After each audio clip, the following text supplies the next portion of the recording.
आपने आए दिन लोगों को आजकल एंटी एलर्जीज़ खाते हुए देखा होगा। पिछले कुछ प्रोग्राम्स में मैंने आपसे ये भी बात की थी कि जहां हम एंटीबायोटिक्स का बेदरेग इस्तेमाल कर रहे हैं और उसका एक मनफी असर हमारी सेहत पे पड़ रहा है, बिल्कुल उसी तरह अगर हम एंटी एलर्जीज़ की भी बात करें, ज़रा सा ऑनसेट ऑफ स्नीजिंग अगर होता है या हमें अपनी तबीयत में कुछ डिस्कम्फर्ट फील होता है, हम एंटी एलर्जीज़ का इस्तेमाल करते हैं। But what exactly is an allergic reaction? इसको हैंडल हमें कैसे करना चाहिए बिलखुसूस अगर आपको ना रुकने वाली छींकें शुरू हो जाएं, आपके घर में कोई डस्ट का काम हो रहा हो, फिर इसके अलावा यकायक आपको अपना गला बंद होता हुआ महसूस हुए, ये वायरल है, एलर्जिक रिएक्शन है, how do we distinguish between all of them? ये हम आज बात करेंगे हमारे सेगमेंट डॉक टॉक में। हमारे साथ मौजूद हैं डॉक्टर मुबशर अब्दुल रज़ाक। आप एटेंट हैं, बहुत बहुत शुक्रिया आपकी मौजूदगी का मुबशर। मुझे ये बताइएगा कि एलर्जिक रिएक्शन है क्या, और इतना जो हम regularly everybody is taking in anti allergy, इसका कोई मनफी असर आपके ख्याल में क्या पड़ रहा है हम पे? बिल्कुल, फ़र्स्ट ऑफ़ ऑल तो हमें ये समझना पड़ेगा कि what is allergic reaction. Patients हमारे पास किस तरीके से आते हैं, क्या आते हैं, तो उसमें ये होता है कि फ़र्स्ट ऑफ़ ऑल तो लोगों को ससेप्टेबल होते हैं कुछ एलर्जन से। किसी को डस्ट से एलर्जी होती है, किसी को पॉलन से एलर्जी होती है, किसी को एनिमल से एलर्जी होती है, उनके फर से एलर्जी होती है। तो उनको ओवरकम करने के लिए सबसे पहले तो ये ज़रूरी है कि उस एलर्जन से बचें कि वो किस चीज़ से हो रहा है। होता ये है उसमें कि एलर्जेंस के बहुत सारे जिस्म के दूसरे पार्ट्स पे भी सिम्टम्स आते हैं, बट मैं अकॉर्डिंग टू नोज़ बात करना चाहूँगा एलर्जिक राइनाइटिस के बारे में, जिसमें ये होता है कि नोज़ ऑब्स्ट्रक्शन यानी नेज़ल ऑब्स्ट्रक्शन हो सकती है, एक साइड की या दो साइड की। आपका रेशा जो है जिसको हम नेज़ल डिस्चार्ज कहते हैं, वो नाक से बाहर आ रहा होता है या नाक के पीछे गले में गिर रहा होता है। दूसरा, आपके गले में इचिंग सी महसूस होना शुरू हो जाती है, साथ साथ आपकी आंख भी लाल होना शुरू हो जाती है। आप बार बार नाक से साफ़ करते हैं तो यहाँ पे कभी कभार किसी के क्रीज लाइन मौजूद हो जाती हैं। तो ये सारी चीज़ें जो हैं एलर्जिक रिएक्शंस की तरफ जाती हैं। अच्छा, जैसे आपने कहा कि इसमें मुख्तलिफ एलर्जेंस हो सकते हैं, जो कि हवा के पोल्यूटेंट्स भी हो सकते हैं, कोई नॉर्मल चीज़ें भी हो सकती है, जैसे हर इंसान इफेक्ट ना हो, लेकिन कुछ ख़ास यानी मखसूस लोगों को उससे प्रॉब्लम हो। मिसाल के तौर पे किसी फैब्रिक के फाइबर्स से हो सकता है, आपके डिटर्जेंट से हो सकता है, खाने पीने की किसी चीज़ से हो सकता है। तो मुबशर, जब आपके पास कोई एलर्जिक रिएक्शन के साथ शख्स पहुंचता है, तो क्या आप फौरी तौर पर उनको एंटी एलर्जी देते हैं या पहले इन एलर्जेंस को रूल आउट करने की, एलिमिनेट करने की कोशिश करते हैं? हम सबसे पहले तो फाइंड आउट कॉज करने की कोशिश करते हैं कि इसका नेज़ल ऑब्स्ट्रक्शन या उसके कॉज क्या है। कभी कभार किसी की नाक ही टेढ़ी है, बट वो ये समझ रहा होता है कि एलर्जिक सिम्टम्स की वजह से हो रही है। बट अगर एलर्जी हम डायग्नोस कर लेते हैं तो हम इसमें कुछ टेस्ट करवाते हैं, एंटी IgEs होते हैं, जिससे हमें उनके लेवल से अंदाज़ा पता चल जाता है, या एक टेस्ट होता है जिसमें हम वो पॉलन डालते हैं या वो जो भी एलर्जन है तो वो रेड हो जाता है। ये भी एक टेस्ट करवा सकते हैं। तो ये कुछ टेस्ट होते हैं जिससे हमें पता चल जाता है कि पेशेंट इज हैविंग एलर्जीज और नॉट। फिर हम उसके बाद उनकी असल में पेशेंट हमारे पास इशू ये होता है कि पेशेंट्स को पहले हमें ये समझाना बहुत ज़रूरी है कि ये एलर्जीज जो है ये इसका कोई एलर्जी का कंट्रोल कर सकते हैं, इसका कोई प्योर क्योर नहीं है।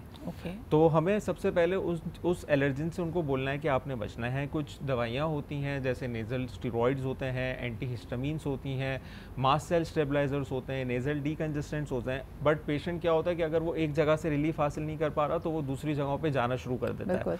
अच्छा मुबशर, मुझे ये भी बताइएगा कि एंटीहिस्टामीन्स या एंटी एलर्जीज जो हैं वो बहुत कॉमन है। मुझे ये बताइएगा ये दवा काम कैसे करती है? यानी मिसाल के तौर पर अगर मुझे डस्ट से एलर्जी है, मेरे एनवायरनमेंट में डस्ट उसी तरह से है, लेकिन अगर मैं एंटीहिस्टामीन लेती हूँ तो मेरा एलर्जिक रिएक्शन सबसाइड कैसे कर जाता है? असल में हमारी बॉडी में जब कोई एलर्जन आता है तो हमारे जिस्म में हिस्टामीन रिलीज करता है, ठीक है।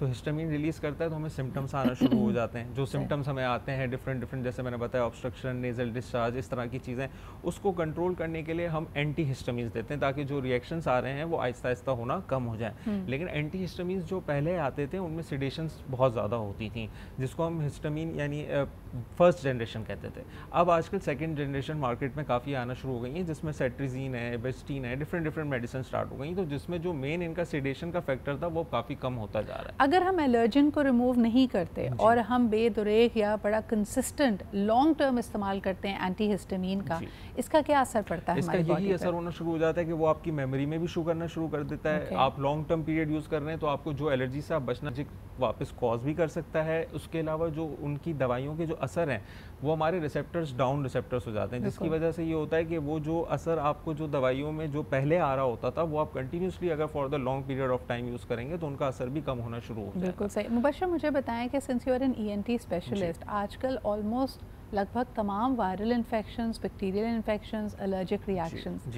इन सब के सिम्टम्स एक ही जैसे हैं। आपका गला ख़राब हो रहा है, आपकी नाक बह रही है, आपको साइनसेस में पेन हो रहा है, सर आपका दुख रहा है और आपको फीवर हो रहा है। How do we distinguish? अच्छा देखिए, वायरल इन्फेक्शन को हम ऐसे डिस्टिंग्विश कर सकते हैं कि वो for the prolong period of time नहीं होगा, वो अराउंड 1 वीक हो जाएगा या 3 डेज़ या 1 वीक में आप ठीक होना शुरू हो जाएंगे। ठीक है। एलर्जीज़ के सिम्टम्स में ये है कि अगर आप जैसे कोई बाइक ड्राइव कर रहा है, उसको सुबह इशू उठ रहा है तो इशू हो रहा है, continuous period for the long period of time चलता हुआ आ रहा है। एलर्जीज़ अगर कंटिन्यूसली हैं तो उसके बाद वो सेकेंडरी बैक्टीरियल इन्फेक्शन हो सकता है, तो उसको डिफरेंशिएट ऐसे करते हैं कि जो डिस्चार्ज वगैरह आ रहा होता है उनका कलर चेंज हो जाता है। तो हमें उन कलर से जैसे येलो हो जाता है तो हमें, या for the prolong period of time चल रहा होता है तो फिर हमें अंदाज़ा होना शुरू हो जाता है कि अब ये बैक्टीरियल की तरफ भी कन्वर्ट हो रहा है। तो हमारे यहाँ गलती होती है कि एलर्जीज़ में भी हम एंटीबायोटिक्स यूज़ करते हैं। एंटी एलर्जीज यूज़ कर सकते हैं, एंटीबायोटिक्स यूज़ नहीं कर सकते क्योंकि उनका रोल ही नहीं है एलर्जीज। अच्छा, अब ज़रा एक पते का सवाल, क्योंकि आजकल हम देख रहे हैं कि हज फ्लाइट्स शुरू हो चुकी हैं and I was reading a lot about it. तो मुबशर इसके बारे में कहा जाता है कि समथिंग कॉल्ड द हज कॉफ, वहाँ पे जाके आपका गला तो ख़राब होना ही है, वापस आके भी आपको नज़ला होना ही है।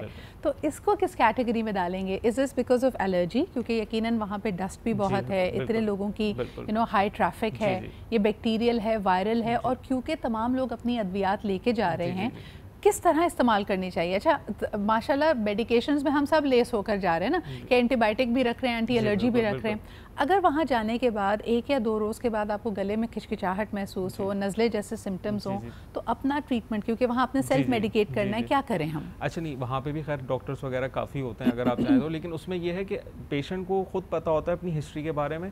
अगर वो पेशेंट जैसे एस्थमेटिक पेशेंट है या पहले से उसको एलर्जीज़ का मसला रहा है तो फिर तो उसके लिए देखें देयर इज़ अ चांस कि वो एलर्जी ही वहाँ पे कॉज हो रही है। लेकिन हाँ, वहाँ पे वायरल इन्फेक्शंस भी बहुत होते हैं जिसमें आपको ड्राई कफ बहुत ज़्यादा हो रही होती है, बट वो सिर्फ ड्राई कफ या इस तरह की चीज़ें वो वायरल उसकी तरफ होती हैं। जो एलर्जीज़ की हैं उसमें नेज़ल डिस्चार्ज भी साथ आ रहा होगा, इचिंग सी भी महसूस हो रही होगी, कान भी भारी से हो रहे होंगे, तो ये सारी चीज़ें फिर एलर्जीज़ की तरफ। दूसरा हम क्लिनिकली भी देख के एग्जामिन करते हैं। इंफीरियर टर्बिनेट्स हैं हमारी नाक के अंदर, वो हाइपरट्रोफाइड हो जाते हैं, नेज़ल म्यूकोजा जो है उसका कलर चेंज हो जाता है। तो ये सारी चीज़ें फिर एज अ डॉक्टर ही हम उस चीज़ को उस वक्त बता सकते हैं कि तो अभी आप अगर किसी को ये सिम्टम्स महसूस हो, वो सबसे पहले क्या करे? जो शांता पिए, बाम लगाए, बिल्कुल स्टीम इनहेलेशन ले, और इसके अलावा अगर किसी को ये मसला चलता हुआ आ रहा है तो नेज़ल स्टेरॉइड्स जो छोटी टॉपिकल स्टेरॉइड्स के फॉर्म में आती हैं वो यूज़ कर सकता है। एंटीहिस्टामिन्स अगर किसी को, और मोंटेलुकास का बहुत रोल होता है जो कि मास्ट सेल उसमें वो होते हैं, तो ये हमें for the prolong period of time 3 to 6 months use करना पड़ता है। लोग 1 हफ्ते या 2 हफ्ते बाद छोड़ देते हैं तो उसका मैकेनिज्म ऑफ एक्शन, उसकी ड्यूरेशन पे असर नहीं करता वो। ठीक है। वो हमें एक बहुत इंटरेस्टिंग सवाल आया था, probably my final question to you. मुझे बताएं कि जब भी हमें गले से रिलेटेड कोई भी तकलीफ होती है तो उसको सूट डाउन करने के लिए, ख़ास तौर पर आपने ड्राई कॉफ का जिक्र किया, तो लोग स्टीम इनहेलेशन करते हैं। स्टीम इनहेलेशन और नेब्यूलाइजिंग में क्या फ़र्क है? देखिए, स्टीम इनहेलेशन नॉर्मली जो है वो लोग घर पे आसानी से, अगर किसी के पास नेबुलाइजेशन मशीन नहीं है तो वो आराम से घर पे उससे भी अपना काम कर सकता है। उससे हमें नोज़ क्लियर हो सकती है हमारी। जिसका चेस्ट वगैरह का मसला होता है, इस तरह के इशूज़ होते हैं, उसमें फिर वो जो ऑलॉजिस्ट होते हैं वो नेबुलाइजेशन ही कहते हैं कि वो ही करवानी है, क्योंकि उनका इशूज़ दूसरे होते हैं। हम बीइंग अ नेज़ल यानी हमारा जो मसला होता है उसमें हम ज़्यादातर स्टीम इनहेलेशंस करते हैं क्योंकि हमें इतना अंदर उसका इफेक्ट नहीं चाहिए होता, और वो घर में ईजिली जो पुअर पेशेंट्स हैं उनके लिए अवेलेबल भी होता है। तो हम so what is nebulization? Nebulization में हम डायरेक्ट जो है वो नाक के अंदर से वो, उसमें हम इप्राट्रोपियम और 1-2 दवाइयाँ भी डाल के उससे भी करवा सकते हैं। बल्कि स्टीम इनहेलेशन हम सिर्फ डायरेक्ट लौंग के पानी से या विक्स वगैरह जो लोग यूज़ कर सकते हैं उससे भी करवा सकते हैं। Thank you so much doctor Mubashar, and I hope कि इस वेदर में, इस सीज़न में, जब इतने सारे एलर्जेंस आपके इर्द गिर्द हैं, आप अपने आप को महफूज रखेंगे जहाँ तक हो सके।